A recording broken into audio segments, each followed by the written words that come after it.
തന്ത്രിയുടെ പ്രതികരണം വന്നതാണ്. പണ്ട് നേരത്തെ അന്ന് പറഞ്ഞതെല്ലാം തന്ത്രിയുടെ തലയിൽ കെട്ടിവെച്ച് രക്ഷപ്പെടാൻ നീക്കം നടക്കുന്നു എന്നുള്ളതായിരുന്നു. ഇപ്പോൾ എന്തായാലും അതെല്ലാം അതിൽ നിന്ന് കുറച്ചുകൂടി കാര്യങ്ങൾ വ്യക്തമാകുന്നുണ്ട്. SIT വെറുതെ തന്ത്രിയെ കസ്റ്റഡിയിലെടുക്കില്ല, അറസ്റ്റ് രേഖപ്പെടുത്തില്ല. തന്ത്രി കേവലം ഒരു വ്യക്തിയല്ല. തന്ത്രി വിശ്വാസപരമായി ശബരിമലയിൽ വളരെ പ്രധാനപ്പെട്ട ആളാണ്. അങ്ങനെ പ്രധാനപ്പെട്ട ഒരാളെ ഏതെങ്കിലും തരത്തിൽ കൃത്യമായ തെളിവിൻ്റെ അടിസ്ഥാനത്തിലല്ലാതെ SIT അറസ്റ്റ് രേഖപ്പെടുത്തില്ല. തന്ത്രി എന്തായാലും ഇപ്പോൾ ഏതെങ്കിലും തരത്തിലുള്ള പ്രതികരണം നടത്തിയിട്ടില്ല. അന്ന് പറഞ്ഞ കോൺഫറൻസ് തന്ത്രിക്ക് എന്തായാലും ഇപ്പോഴില്ല എന്ന കാര്യം വളരെ വ്യക്തമാണ്. വൈദ്യപരിശോധനയ്ക്കായി ആശുപത്രിയിലേക്ക് തന്ത്രിയുമായി SIT സംഘം എത്തിയിരിക്കുന്നു. ഇനി അറിയാനുള്ളത് റിമാൻഡ് റിപ്പോർട്ടാണ്. ആ റിമാൻഡ് റിപ്പോർട്ടിലെ ഏറ്റവും പ്രധാനപ്പെട്ട വിവരങ്ങൾ തന്ത്രിക്ക് നാട് ഞെട്ടിയ ശബരിമല ക്ഷേത്രക്കൊള്ളയുമായി ഏത് രീതിയിലാണ് ബന്ധം എന്ന കാര്യമാണ് അറിയേണ്ടത്. മറ്റുള്ളവരെക്കാൾ ഏറെ ഉത്തരവാദിത്തമുള്ള ആളാണ് തന്ത്രി.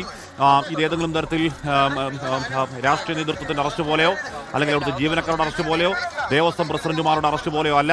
ഇത് അവിടുത്തെ ഏറ്റവും പ്രധാനപ്പെട്ട വ്യക്തി എന്നുള്ള നിലയ്ക്ക് തന്ത്രിയുടെ അറസ്റ്റ് ഒരുപക്ഷേ ഈ ശബരിമല ക്ഷേത്രക്കൊള്ളിൽ ഇതുവരെ ഉണ്ടായ ഏറ്റവും വലിയ അറസ്റ്റുകൾ ഒന്ന് എന്ന് ഉറപ്പായും പറയാൻ കഴിയുന്ന അറസ്റ്റാണ് ഇന്നുണ്ടായ അറസ്റ്റ്. ഇത് ഉണ്ണികൃഷ്ണൻ പോറ്റിയുമായി ഈ തന്ത്രിക്ക് ഏതാണ്ട് 20 വർഷത്തോളം ബന്ധമുണ്ട് എന്നൊക്കെയുള്ള സൂചനകൾ നേരത്തെ തന്നെ വന്നതാണ്. ശബരിമല സ്വർണ്ണക്കുള്ള തന്ത്രിയുടെ മൗനാനുവാദത്തോടെ നടന്നു.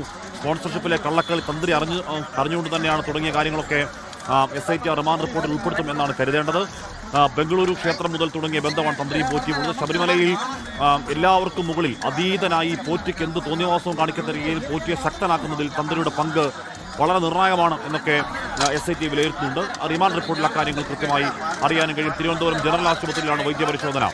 ഷഫീദ് റാവുത്തർ തുടർന്നു. ഷഫീദ്, ഒരിക്കൽ തന്ത്രിയോട് ചോദിക്കുമ്പോൾ തന്ത്രി പറഞ്ഞത് എല്ലാം എൻ്റെ തലയിൽ കെട്ടിവെച്ച് രക്ഷപ്പെടാൻ നീക്കം നടക്കുന്നു. തന്ത്രി എന്നാൽ ദേവസ്വം ബോർഡ് പറഞ്ഞത് അതുപോലെ കേൾക്കുന്ന ആളാണ് എന്നാണ് അന്ന് തന്ത്രി പറഞ്ഞത്. കാര്യങ്ങൾ മാറുന്നു. ഇന്ന് തന്ത്രിയോട് പ്രതികരണം ചോദിക്കുമ്പോൾ ചെറിയൊരു ചിരിയുണ്ടെന്ന് വരുത്തി അങ്ങ് പോവുകയായിരുന്നു തന്ത്രി. ഷഫീദ്,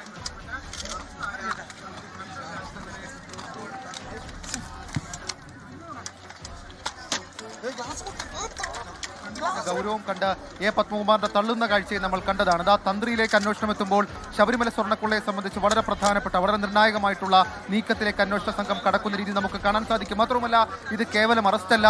അയ്യപ്പ ഭക്തരെ സംബന്ധിച്ചിടത്തോളം പ്രതിഷ്ഠാ പിതൃസ്ഥാനത്ത് കാണുന്ന ആളാണ് തന്ത്രി. ആ തന്ത്രി കണ്ഠരര് രാജീവരാണ് ഇപ്പോൾ സ്വർണ്ണക്കൊള്ള കേസിൽ അറസ്റ്റിലായിരിക്കുന്നത്, പ്രതിയായിരിക്കുന്നത്. ആദ്യഘട്ടത്തിൽ തന്നെ തന്ത്രിയെ കേന്ദ്രീകരിച്ച് സംശയങ്ങൾ ഉണ്ടായിരുന്നുവെങ്കിലും വിശ്വാസ സമൂഹത്തിന്റെ വിശ്വാസത്തെ ഹനിക്കുന്ന രീതിയിലുള്ള തെളിവുകളുടെ അഭാവത്തിലുള്ള അറസ്റ്റിലേക്ക് പോകേണ്ടതില്ല എന്ന് SIT വിലയിരുത്തിയതാണ്. അതിനുശേഷമാണ് പലതരത്തിലുള്ള അന്വേഷണം നടക്കുന്നത്. നമ്മുടെയൊക്കെ മുൻപിൽ ഡി മണിയെ കേന്ദ്രീകരിച്ച ശബരിമല സ്വർണ്ണക്കൊള്ളയിലെ അന്വേഷണം എന്നൊക്കെ പറയുമ്പോൾ സമാന്തരമായി SIT അന്വേഷിച്ചത് തന്ത്രിയുടെ ഇടപാടുകളായിരുന്നു.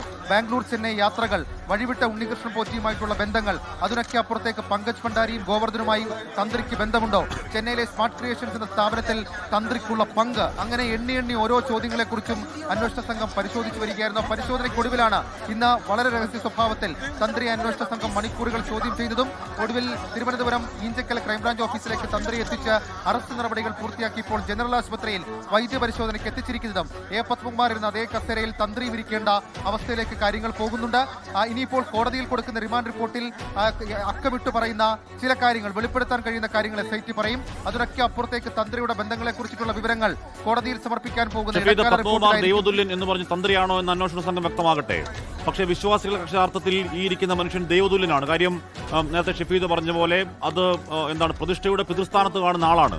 അയാൾ നാടിതുവരെ കാണാത്ത രീതിയിലുള്ള മാരകമായൊരു ക്ഷേത്ര കവർച്ചയിൽ പങ്കാളിയാണോ എന്ന കാര്യം അറിയണമെങ്കിൽ ആ റിമാൻഡ് റിപ്പോർട്ടിലെ വിവരങ്ങൾ കൂടി പുറത്തേക്ക് വരണം. അതോ ഈ ഉണ്ണികൃഷ്ണൻ പോറ്റിയുമായി ബന്ധം ഉണ്ട് എന്ന് കരുതി ആ ക്ഷേത്രക്കൊള്ളയിൽ ബന്ധം ഉണ്ടാവണമെന്നില്ല.